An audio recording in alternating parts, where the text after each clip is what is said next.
The Attorney General of the Federation and Minister of Justice, Abubakar Malami, has assured the judiciary that better days are ahead for the third arm of government and the overall administration of justice in Nigeria.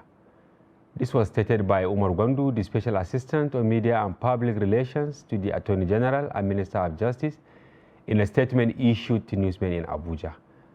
According to the statement, Malami, who gave the assurance at the special court session of the Supreme Court to mark the commencement of the 2022/2023 legal year and conferment of the rank of Senior Advocate of Nigeria to 62 recipients, expressed high optimism that the recent approval granted by President Muhammadu Buhari, in addition to increase in the salaries and allowances of our judicial officers, will usher in new life and impetus for the judiciary to operate maximally in a more beneficial and rewarding environment.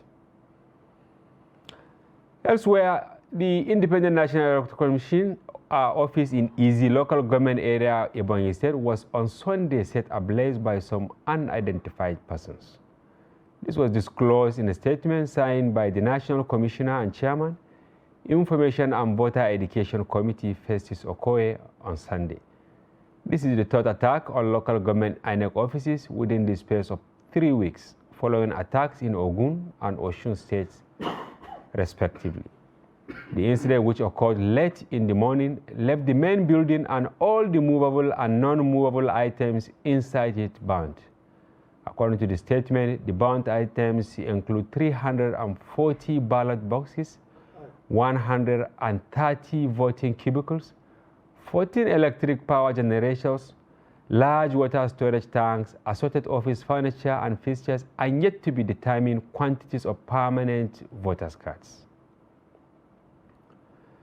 And still in the southwest, the new governor of Osun State, Adamawa Adeleke, was on Sunday sworn in by the Chief Judge of the state, Justice Adepele Ojo.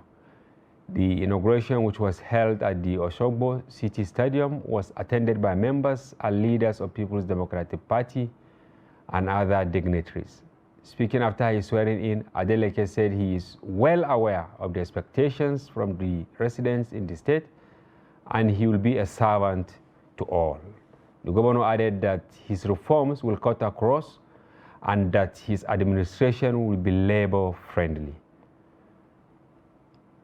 That's much we can take on tidbits on daily politics tonight. I'm Hamza Idris, saying welcome to Daily Politics. Today on the program, we will be discussing the intrigues in the political atmosphere in Adamawa State, following the Court of Appeal judgment which reinstated Aisha Ahmed Binani as the authentic flag bearer of the APC in the state. Tonight we'll be joined by the governorship candidate of the Social Democratic Party, SDP, in Adamawa State, Dr. Umar Ardo, as we discuss Adamawa and other sundry issues. Welcome to the program, Doctor. Thank you very much, Hamza. Yes.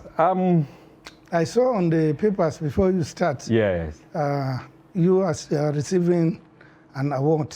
Yeah. You know, I congratulate you. Thank you very much. I don't know the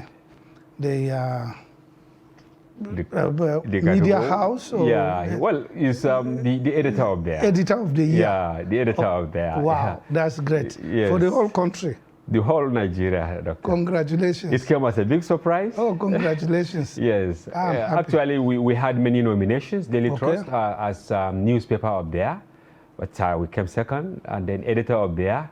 Luckily enough, I got it. Then my deputy, Abdulaziz, was also nominated for 2 awards, Best Investigative Reporter of there and Best Business Reporter of there. And then our photographer was also nominated as Best Photographer of there. They were nominated or they were also awarded? They were nominated. They were among the nominees. Okay, okay. Yes, and then our chairman was Malam Kabir Yusuf, was given live recognition by the Nigerian Media Merit Award. You all deserve it. Congratulations. Thank you very much. We are pleased with Daily Trust. Thank you. Great. Thank you. We are honored. Thank you. Yes. In the tidbit, the Attorney General said that good days ahead for the judiciary and judicial officers. What is your take on this? okay, maybe because of the increase of salary, and maybe they will be financially sufficient, and they will dispense justice according to law. I don't know what he means by better days ahead, in terms of remuneration or in terms of dispensation of justice. Maybe that's why it's hanging, probably in terms of dispensation, because this is what millions of Nigerians are This is what the judiciary is even there for, to dispense justice according to law. And, two types of justice, at least public justice and private justice. So it's the responsibility of the judiciary. So I hope the Attorney General will do what he needs to do as the Attorney General, to get the judiciary. Do you think he's speaking the minds of Nigerians? Because even at the political space now, over 600 cases ahead of the 2023 elections. Almost every state has tons of litigations. You see, giving hope to the people that maybe with the new remuneration and then maybe the substance that we have now, addition to those that we have on ground, that maybe they will fast track and then address all the backlog of many litigations that have taken over. Well, if it's the Chief Justice of the Federation that says this, then I will take it seriously. No, the Attorney General is not the judiciary. He himself, he is the litigation officer. He litigates. Political appointee by that. So he prosecutes. So maybe he may prosecute a lot of, or he may reduce his prosecution, but to speak for the judiciary, I don't think Attorney General should speak for the judiciary. I don't think they should speak for themselves. Yeah, it's only the judiciary that can I remember speak you for wrote the a book, Doctor. Yeah. Courts and Politics. What was the motivation? Well, I went to court 11 times. And in all these cases, 11 times, I told you before, 5 times at the High Court, 3 times at the Court of Appeal, and 3 times at the Supreme Court. And all of them political issues. And none of them was heard on the merit. All of them were, struck out on preliminary objections. So the substance of the matter, the substantive matter, was never listened to. And because of that, so many bad things are happening or happen in the polity, in the electioneering system, at the political party level. So if the judiciary had heard my issues, a lot less would have even been put in the Electoral Act.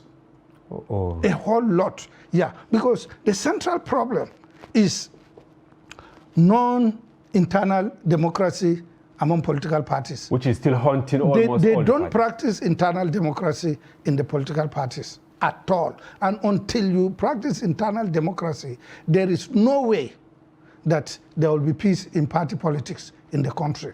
It only will, unless if you have just maybe a chairman of the party, he's also the presidential candidate, like we used to have in those days, during the First Republic, during the Second Republic, and so on. If not, if we will have a democratic political party that adheres to the will of its members, the vote of its members, come up with very clear ways and manners of electing its party executive, it's of nominating its candidates, then our politics will continue to drill. And these are the things that I took to court. And when the court refused to do so, what I just did... On technical ground. On technical ground, what I just did was to also review, the judgments of the courts. All the judgments that the court passed on me from the High Court, State Court, Appeal Court to the Supreme Court, I reviewed them, and analyzed them, and I showed their default in terms of logic. The law, I'm not a lawyer, but in logic, many of them didn't, in fact, virtually all of them didn't pass, the test. Were you frustrated at the end? Of course, I was frustrated. And so because my party was PDP, And when PDP did all this thing, and I went to all the courts, and the court refused to do so, and the country continued to drill, we then took another option to see how you can put PDP out of office and bring in a new regime in the hope that it will halt things and then streamline our developmental process and push it forward towards greater heights. That didn't also happen. Taking 11 cases over time to court must have told on you. Yeah, but financially I spent a whole lot of money, hundreds of millions. The lawyers don't come cheap at all, I know.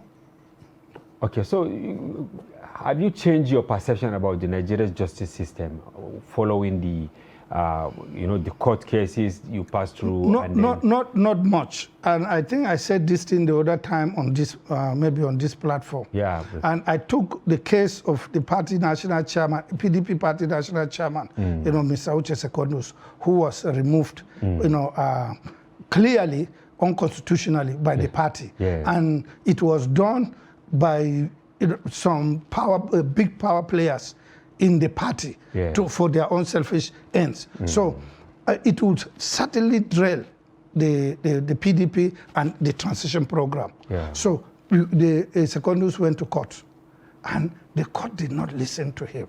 The court adjourned the case till 30th of October 2023. Now, certainly there was no change, because that was definitely a decision taken not on the basis of justice, not on the basis of law, but on the basis of politics.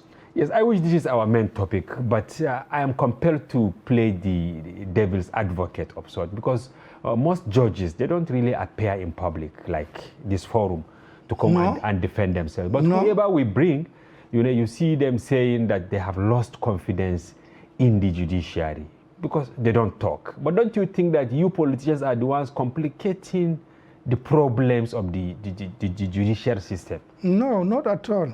Okay. I've said the judiciary is like the spinal cord of a mammal. Okay. If the spinal cord, if anything happens to the spinal cord, the body collapses. It will never function. The judiciary is the society's spinal cord. Yeah. The judiciary is to what the spinal cord is to the mammal, for what it is for the society. And if it compromises, if the judiciary fails, if you see your society failed, then I say, look at the judiciary. Because if the judiciary is strong and firm, society can never fail. Can never fail. Yeah. But if the judiciary is compromised, it doesn't do what it is there to do, because it is only the judiciary, it is only the court that we all agree, we all subscribe that if she says so, we will all accept. Yeah, whatever, no other institution in society, not the king, not the president, not the legislature, not anybody, is only the judge that we have all agreed that if you say it, Mr. Judge, all of us are bound by it, all of us accept it. But in saying it, Judge, you must say it on the basis of justice. Yeah. You must say it on the basis of law. Yeah. And you must say it on the basis of truth. Yeah, thank you very much. I think that is how far we can take on the, judiciary. You can see the sons being conferred with that title. Let's move to Ebonyi. This evening, the Inspector General of Police said they have deployed police across INEC offices, because it's like the assailants are moving from one local government to the other. I saw the pain in you when we were playing the videos of what happened in Ebonyi in the early hours of today, or late hours of Sunday. Why are people actually attacking symbol of authority like INEC office? Because they don't believe in the authority of the state. If they do, they wouldn't do so. They don't believe in the state. That is the truth. But the important thing is this. In the whole of the Southeast, there is what they call sit at home on Mondays. Yes. Now, if sit at home on Mondays is being enforced, that people actually sit at home, Mondays it means that the federal government of Nigeria has lost authority in the whole of the Southeast on Mondays. So if it can lose authority on Mondays, it can lose authority on Tuesday, Wednesday, Thursday, Friday, Saturday, Sunday, you know. If the assailants want to if those who impose sit at home on Monday and that imposition is being complied with, they can impose it on Tuesday as well, Wednesday as well. Because what it means is that the federal government of Nigeria has no authority over the Southeast. That is the truth. And that is what sit at home on Mondays means. So you think what the IGP said today does not amount to anything? Does not amount to absolutely anything. What does it amount to? Nothing. It's just mere rhetoric. You know, he's just saying it, you know, they go there. Okay, will they be going there on Mondays and then they will be planning the street and then bringing out people, go to your shops, go to the school, you know, can they, and the police do that? Can any authority in Nigeria do that? So the enforcement if no authority can do that in Nigeria, then it means that federal government has what is the way authority. out now? Because it appears that maybe election will most likely not hold in that part of the country. It looks like that. It looks like that because if those who impose this sit at home on Monday says that on Saturday everybody should sit at home, there should be no going out for election, I can guarantee you more than 2/3 will not go out, and that is it. But elections will go in other parts of the country. Politicians from that area optimistic? Because whenever we ask them, they will say no, election will hold. Election will hold. Well, most of them, what do they do? Most of them, they don't know. They're just there. You know, if they cannot remove, if the politicians of the Southeast cannot remove the sit-at-home order, they shouldn't be talking. So it means the residents listen more to the assailants, IPOB, ESN, and all that. Not about it. Maybe it's a combination of listening because they align with the ideology, and then and fear because they don't want to go out and get killed or harm in whatever way, because there is no authority, federal authority, state authority, or any other authority that can protect them. Oh, sad. Very sad. Yeah, let's move to Osun. Yesterday, the new governor on their platform of PDP, Adamawa was sworn in, and he reversed so many policies, like many permanent secretaries that were appointed by the outgone governor, appointments of some civil servants. He dethroned, he stripped some monarchs that were elevated within few hours, and then returned the state, instead of state of Osun, to Osun State. Where are we heading to? Well, I don't know where we are heading to, but I can tell you the repercussion that will follow that. It will mean that there is going to be a fracture in the Osun society, because those who have already been elevated to permanent secretaries, yes, they have a lot of people celebrating and are happy for that. Now you turn them, they are not happy. So automatically they don't like this government. Then the traditional rulers, that they said they were, were demoted. Yeah. Traditional rulership, they have their communities. The communities of those traditional rulers will be very happy that their traditional institutions were promoted by a government. Then you come in and then you bring them all down. So there's, it's not like that. I don't know the inner but politics. This is what is happening in almost all states. You see, especially if somebody from a different political party, gets into power, you see them reverse it. Recently, not quite long, the state of Osun, as they call it before, expended millions of naira to conduct local government election. Now, court has sacked all of them. And so it's like a state of anarchy of sorts, simply because there is change of button. I don't know how even know even how the courts will sack elected local, because especially local government. You see, how do you conduct local government elections? One is being conducted by the State Electoral Commission. Now, the State Electoral Commission doesn't have its own electoral data. That is to say, it does not have its voting members. Yes. It goes to National INEC to borrow. Yeah. And use it to conduct the election.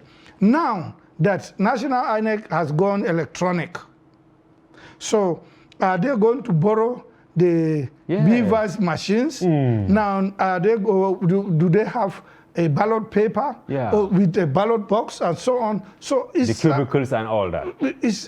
You don't have the basis. The local government state electoral commissions, they don't have, even the fundamentals for conducting their own elections. For conducting their own election, they don't have. So what is the implication of this on governance? Who will suffer? Because once there is transition, you see chaos from one party to the other for maybe a year or more. The new governor, you see him changing policies, sacking people, stopping projects and all that. Because you see, leadership contest for election is for self-serving.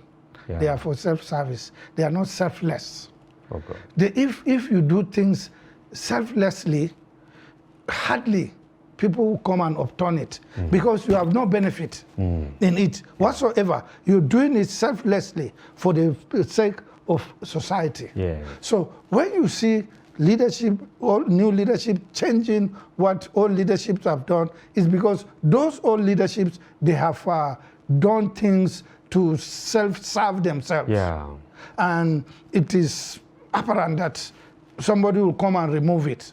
He will remove it, not because he's removing it selflessly himself, but he's removing it, to also put in his self-interest in it. So it's a vicious cycle until we have selfless politicians who do things. That's when we will have continuity. Then that's when we will even have stability and progress in our country. Can we say you are one of them, the selfless politicians? If I recall some of the things that I have done over the years, I think I will categorize myself as a selfless politician because I do things without me expecting anything from it, just in return. Yeah. Just I'm expecting, a good result and fair treatment. Yeah. That's all. Thank you very much, Dr. Omar Ardo, for your take on our major tidbits today. They are the trending stories so far. Viewers, we'll take a short break now, and when we return, the discussion of today, which is Adamawa politics and other Sundry issues,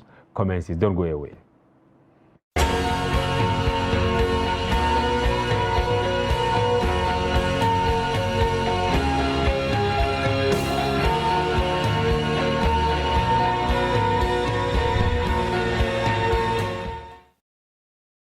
Welcome back. We have Dr. Umar Ardo in the studio. He is the gubernatorial candidate of Social Democratic Party in Adamawa State.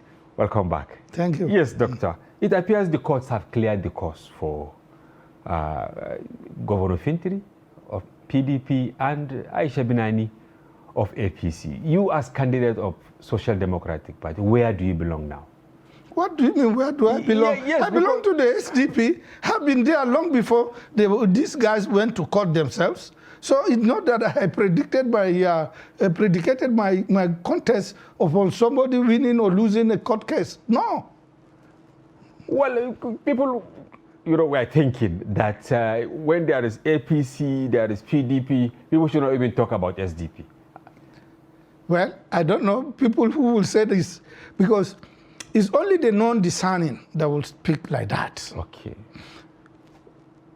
In a collapsing society like ours, in a collapsing democracy. Are you referring to Adamawa or Nigeria? As a whole, okay. Nigeria as a whole, yes. And Adamawa State in particular.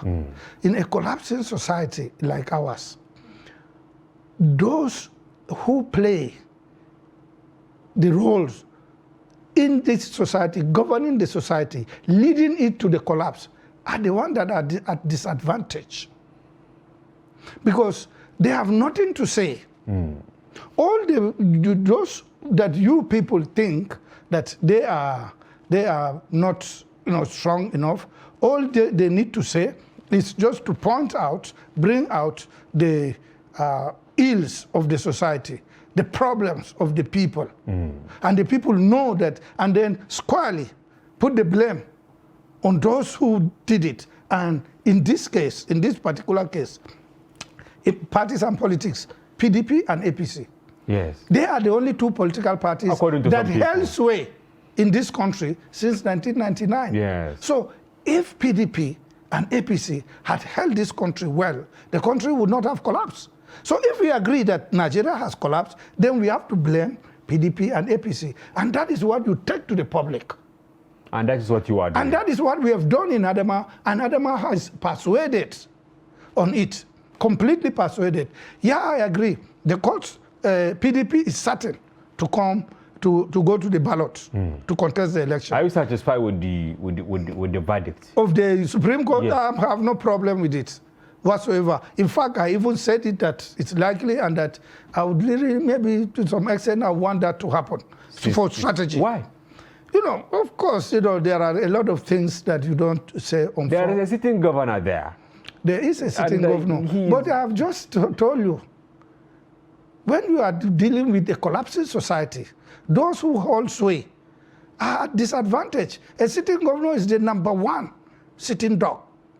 He's the #1 target. He's the one that is at disadvantage, serious disadvantage. And in Adamawa, it's glaring. So it's for me, the politics of Adamawa State, as it is now, it's to the advantage of SDP. Heads, SDP wins. Tail, APC and PDP loses. What about the bouncing back of Binani, which has been celebrated in many quarters? Well, okay.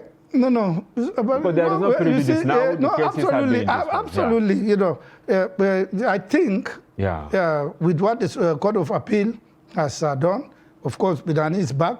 I don't know whether the APC or the litigants, whether they will go to Supreme Court. If they go to Supreme Court, then we don't know what the Supreme Court will do.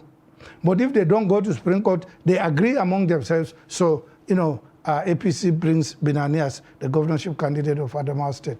She will not win the election at all. And you said this the other time. I don't know where you are getting your confidence. What does she have to tell the people of Adamawa State? A grassroots approach to politics. See, after the removal of the APC, that is Senator Binani, within these 2 months, the intervening 2 months, we've seen her strength.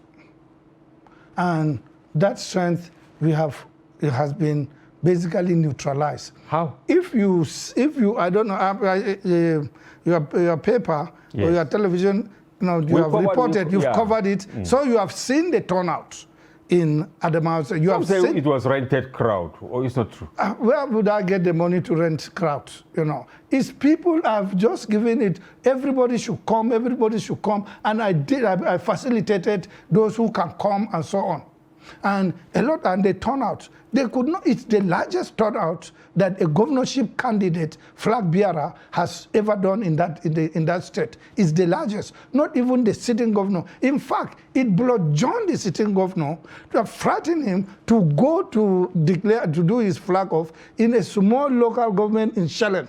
He could not come to Ribadu Square to come and flag off because he knew that he would not gather. He knew that he would not gather. Yeah, was he not the one who gave you permission to host yours at Ribadu Square? Yeah, he did. He did, but the law requires him to do so. There are many governors, Then they are lawless. We don't expect to be governed by lawless people. So we as a chief executive, you could have launched maybe a certain program there, as we have seen in some states. See, let me tell you what happened. We first applied and asked for a specific date. Okay. I can't remember the date now. So they now wrote us back and said to us that date is, or let's say that date was fixed. There's something happened for an event. So when they sent it back to me, then we now, actually I even drafted it. We now said, okay, we are going to put off that date.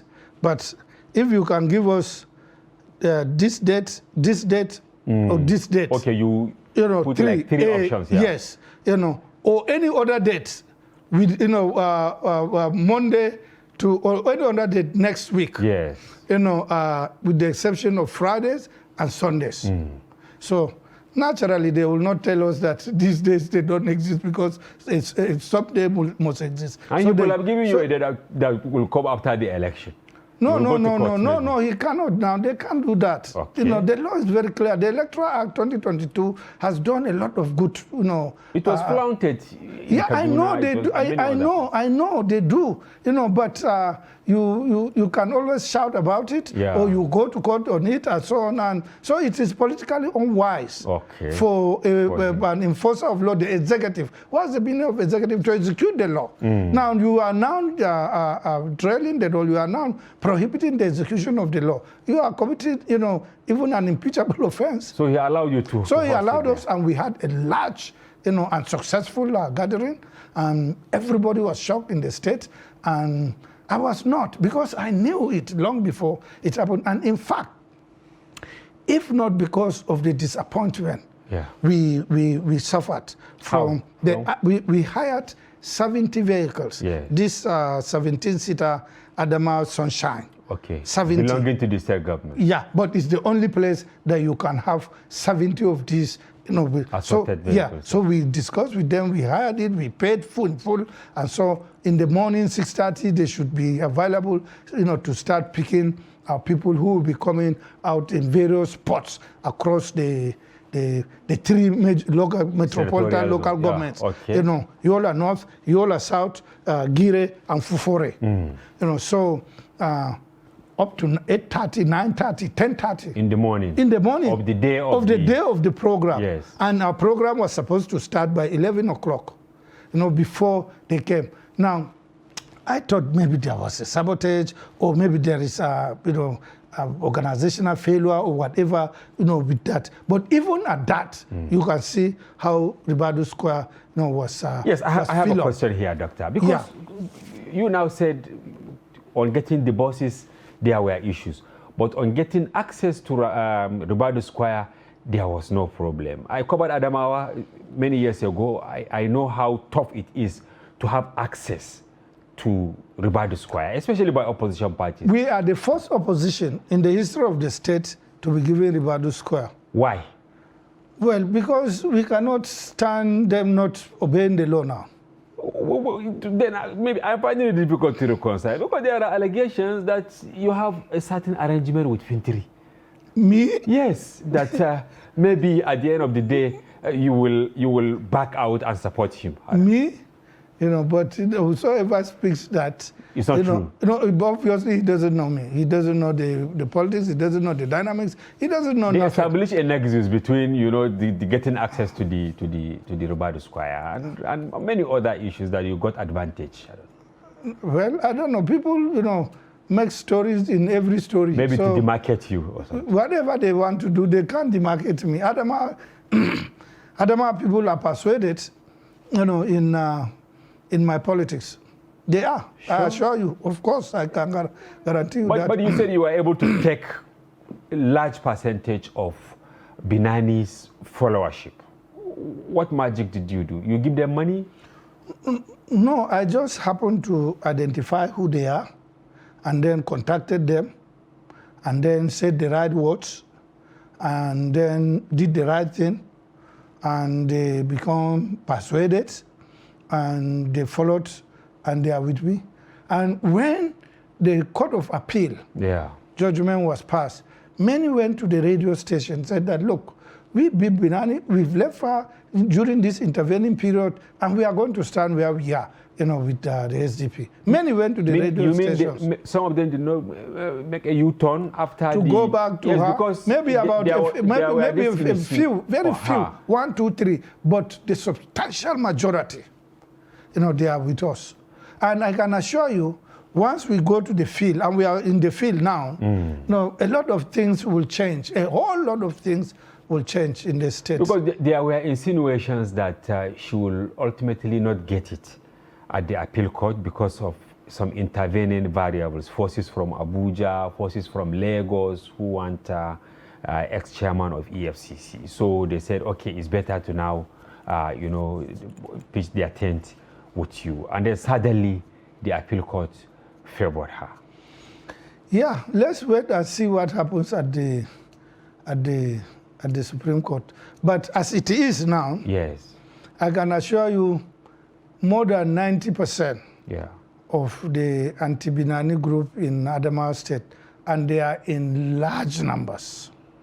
They have virtually gone to support us. We are in discussion with many of them, even and in PDP too.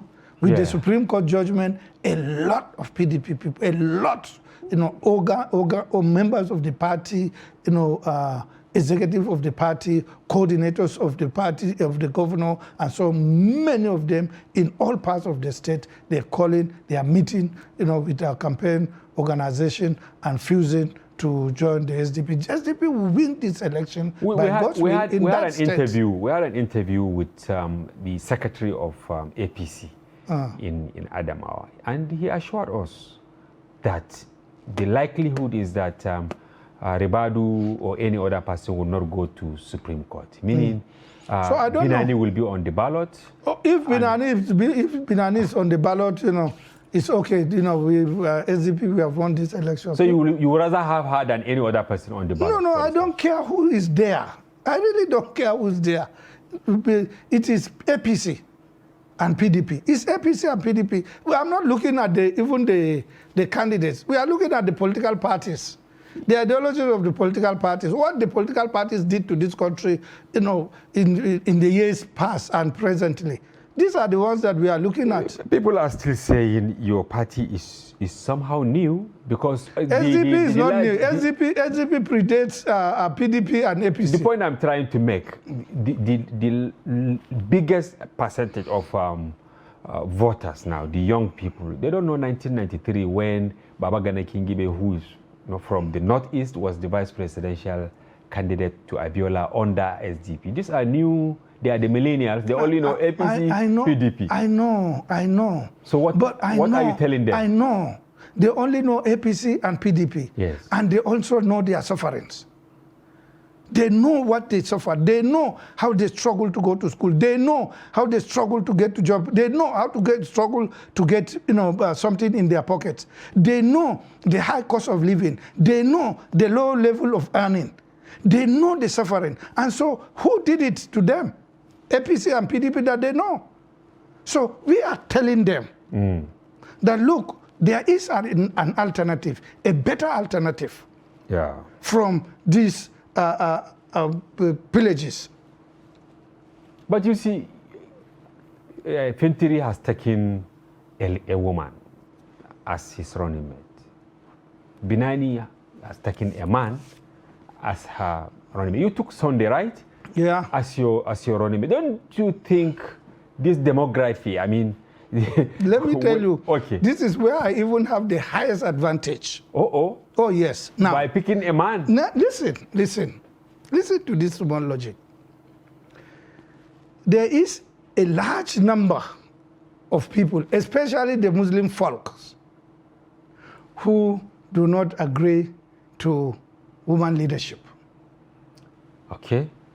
They know, they say it, from Adam, where... This is spiritual. Listen. We are talking about religion. Yes. I said from the Muslim point of view. Okay. It's a rip.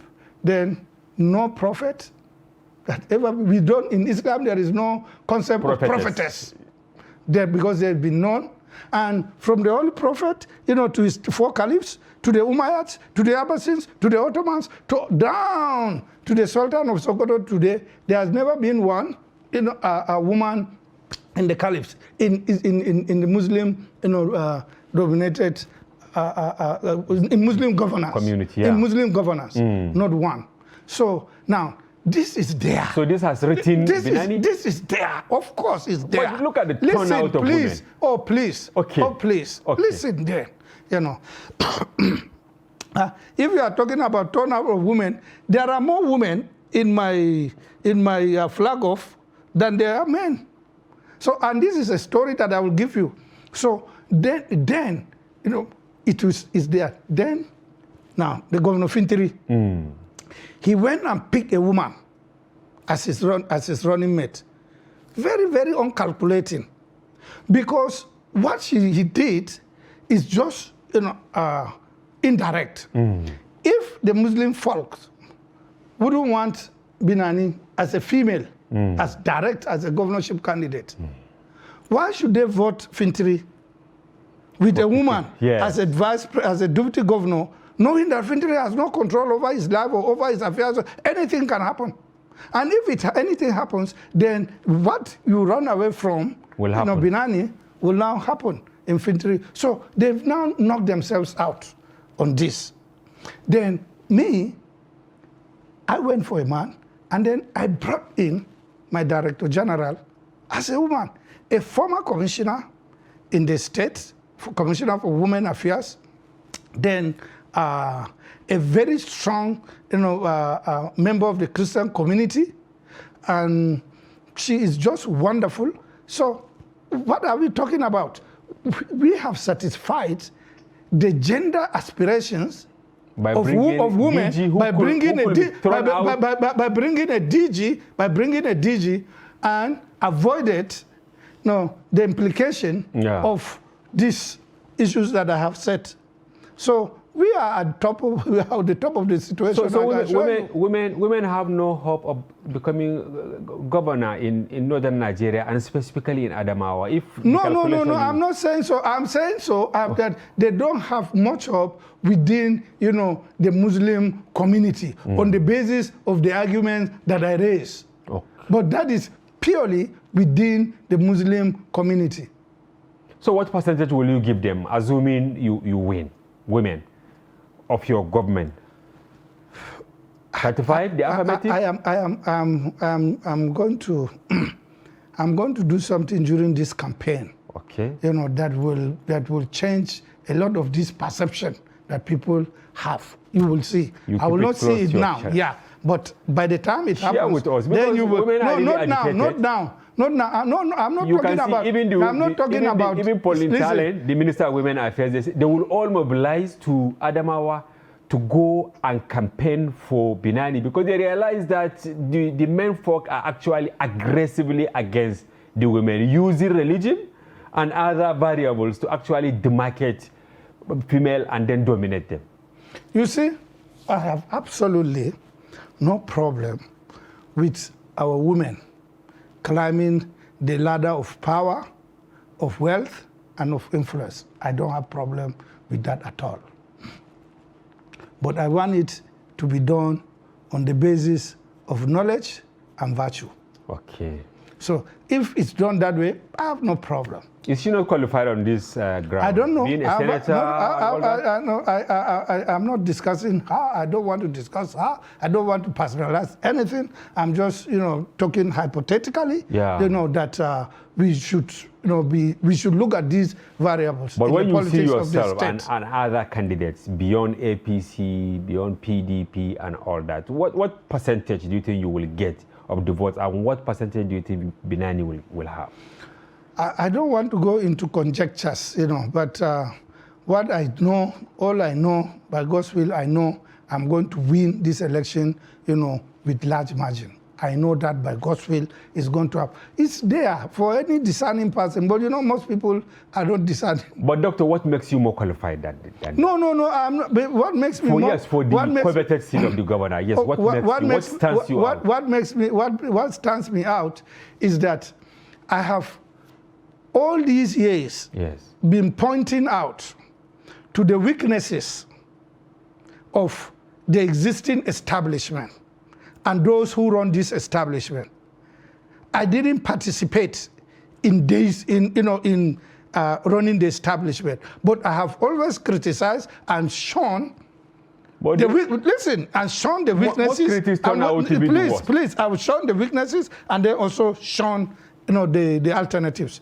Not that I have not been participating in politics. Yeah, of course, I have participated in politics. I have participated in a lot of things that if I tell you, you will be shocked. You will be shocked. That 99% of these things that I take upon myself to do. Just tell me one or two that you think stands you out, at par when you.